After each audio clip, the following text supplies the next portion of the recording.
Assalamualaikum warahmatullahi wabarakatuh. Perkenalkan, nama saya Keisha Zaranindya dengan NPM G1F023040. Pada video kali ini, saya ingin menjelaskan mengenai struktur sistem operasi serta komponen-komponen yang ada di dalamnya. Namun, sebelum masuk kepada pembahasan mengenai strukturnya atau komponen yang ada di dalamnya, kita harus mengetahui dulu, apa itu sistem operasi? Sistem operasi merupakan perangkat lunak utama yang mengelola semua komponen komputer termasuk perangkat keras maupun perangkat lunak. Jadi, ia berfungsi sebagai penghubung antara pengguna dan perangkat keras, sehingga memungkinkan berbagai aplikasi berjalan dengan efisien dan aman. Tanpa adanya sistem operasi, komputer tidak akan dapat menjalankan program atau mengelola sumber dayanya. Nah, dalam tugasnya untuk memastikan semua bagian komputer bekerja dengan baik, sistem operasi memiliki struktur dan komponen-komponen di dalamnya yang berperan penting dalam mendukung kinerja keseluruhan sistem, sehingga memungkinkan komputer dapat beroperasi secara stabil, cepat, dan aman sesuai dengan kebutuhan pengguna. Nah, baik, kita masuk ke dalam struktur yang ada dalam sistem operasi ini.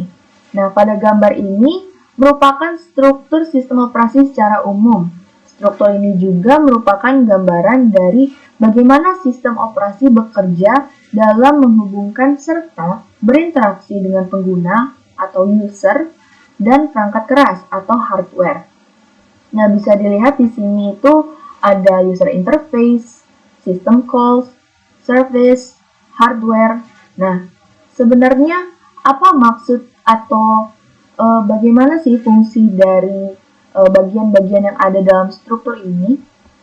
Kita mulai dari yang paling pertama, yaitu ada lapisan yang pertama itu bernama user interface. User interface ini kalau dalam bahasa Indonesia itu artinya antar muka pengguna. Nah, apa sih maksudnya atau apa sih fungsinya? Nah, lapisan ini merupakan bagian dari sistem operasi yang langsung berinteraksi dengan pengguna. Contohnya seperti yang ada di dalam gambar ini, yaitu antar muka pengguna atau di sini GUI atau Graphical User Interface, lalu ada touchscreen dan command line.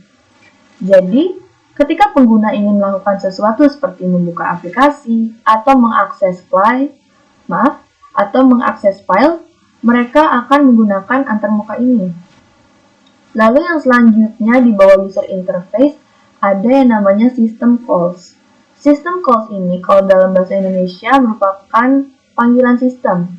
Nah, panggilan sistem ini maksudnya apa sih?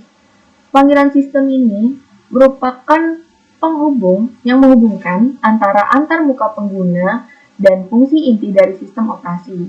Jadi, saat pengguna melakukan suatu perintah melalui antarmuka pengguna tadi atau user interface, perintah itu akan diterjemahkan menjadi panggilan sistem atau system calls.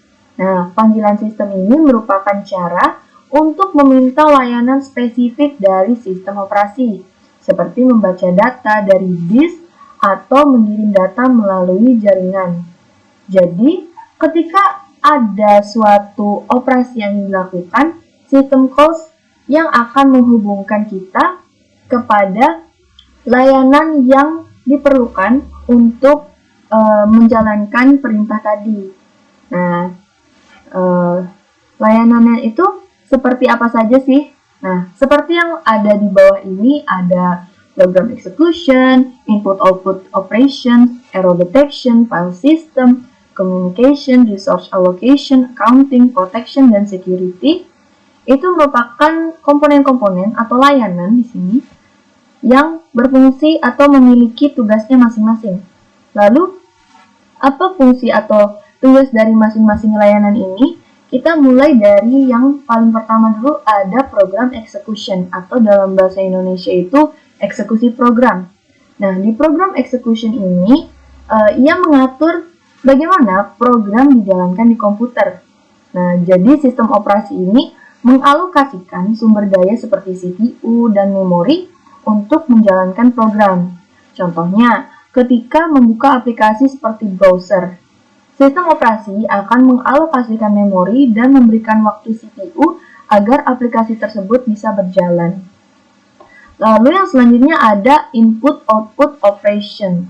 Nah, input-output operation ini seperti namanya, ia mengatur interaksi antara program dan perangkat input atau output seperti keyboard, mouse, printer, dan hard disk.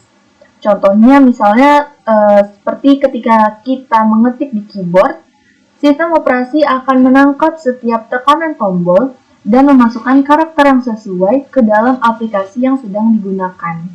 Makanya ketika kita menekan misalnya huruf A, akan muncul di aplikasi atau di program yang sedang dijalankan itu akan muncul huruf A. Nah, selanjutnya itu ada file systems atau sistem file. File system ini mengelola penyimpanan dan pengambilan data pada media penyimpanan seperti hard disk atau SSD.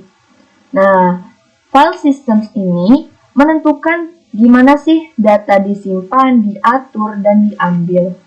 Contohnya ketika menyimpan sebuah file system mengatur gimana dan di mana data tersebut disimpan di hard drive atau SSD. Nah, file system ini yang akan memecah data menjadi blok-blok kecil dan menempatkan blok-blok tersebut di sektor-sektor yang tersedia pada disk. Lalu yang selanjutnya ada communication atau dalam bahasa Indonesia yaitu komunikasi. Nah, apa sih fungsi dari layanan communication ini? Fungsinya ia mengelola pertukaran data antara proses atau antara komputer dalam jaringan. Contohnya yaitu namanya seperti socket programming, di mana dua proses pada komputer yang sama atau berbeda dapat berkomunikasi untuk bertukar data. Lalu yang selanjutnya ada resource allocation atau dalam bahasa Indonesia ini alokasi sumber daya, di mana resource allocation ini mengatur bagaimana sumber daya seperti CPU, memori, dan perangkat lainnya dibagikan di antara berbagai program yang berjalan. Contohnya, ketika banyak aplikasi yang lagi kita pakai itu berjalan secara bersamaan, sistem operasi akan mengatur agar masing-masing dari aplikasi ini mendapatkan cukup CPU time dan memori. Lalu yang selanjutnya ada error detection atau dalam bahasa Indonesia yaitu deteksi kesalahan, di mana error detection ini menyediakan mekanisme untuk mendeteksi dan menangani kesalahan dalam sistem. Contohnya, sistem operasi dapat mendeteksi kegagalan perangkat keras seperti kerusakan hard disk atau kehabisan memori, dan memberikan peringatan atau melakukan tindakan perbaikan. Itu dari error detection. Selanjutnya ada protection dan security atau perlindungan dan keamanan dalam bahasa Indonesia. Nah, protection dan security ini mengamankan data dan proses dari akses yang tidak sah dan melindungi sistem dari ancaman. Contohnya, sistem operasi seperti Windows misalnya menggunakan kontrol akses dan firewall untuk melindungi data dan sistem dari pengguna atau perangkat lunak yang tidak sah.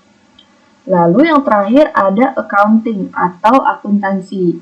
Nah, fungsi dari layanan accounting ini, ia memonitor dan mencatat penggunaan sumber daya sistem untuk dianalisis, pengelolaan, dan perencanaan. Contohnya kalau di lingkungan server, sistem operasi mencatat berapa banyak waktu CPU yang digunakan oleh masing-masing proses untuk membantu dalam billing atau alokasi sumber daya. Lalu di bagian yang paling bawah itu ada hardware atau perangkat keras.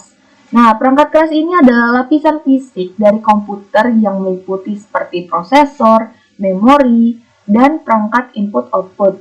Nah, semua instruksi yang diberikan oleh pengguna atau program pada akhirnya akan dijalankan oleh perangkat keras.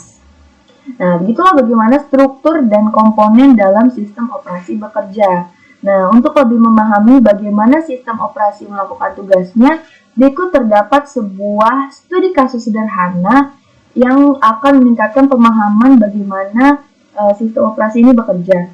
Yaitu masalahnya, setelah pembaruan sistem operasi, aplikasi keuangan yang digunakan untuk mengelola laporan dan data transaksi mengalami kegagalan saat mencoba membuka atau menyimpan file data yang penting. Nah, aplikasi sering menunjukkan pesan kesalahan terkait dengan akses file dan tidak dapat melanjutkan operasi normal, yang sebagaimana mestinya. Nah, komponen apa aja sih yang harus diperiksa untuk mengatasi masalah ini? Nah, sebagai penyelesaian, komponen-komponen yang harus diperiksa itu ada dua. Yang paling utamanya, yang pertama ada di file systems. Nah, melalui komponen file system ini, kita harus periksa apakah ada pembaruan sistem operasi yang telah mempengaruhi sistem file yang digunakan oleh aplikasi.